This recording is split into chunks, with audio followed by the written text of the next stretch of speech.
आता बघा योग्य चिन्ह लिहा असं या ठिकाणी दिले गेले. या ठिकाणी हे बरोबरच आहे. बरोबरच म्हणजे दोन्ही कंसाकडच्या ज्या काही संख्या असतील त्या सारख्या आल्या पाहिजे. त्यानंतर हे असा इकडे बाण असला की जी संख्या मोठी असेल तिच्याकडे दाखवायचे आणि असं केलं की जी संख्या लहान असेल त्या असू द्यात लहान मोठेपणा दाखवण्यासाठी हे चिन्ह आहे. ते याच्याकडे बघायचं आपला. या ठिकाणी आता दिले गणित 45 भागिले 9 दिले.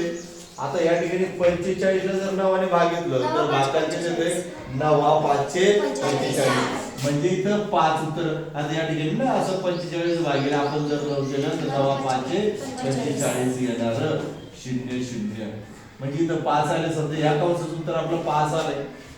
ओके. या ठिकाणी आता 9 जर 4 गेले तर किती या लागले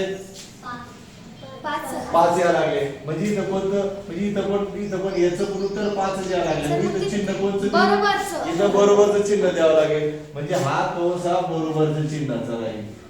ओके.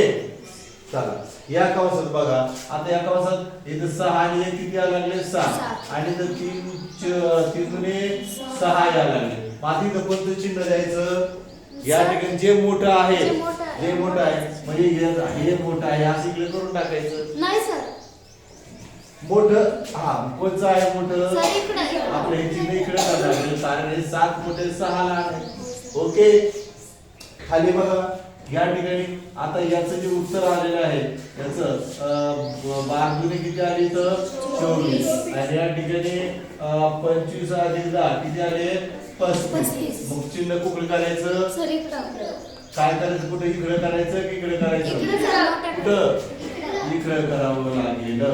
ओके.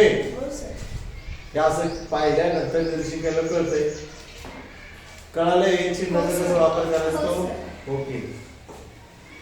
लाल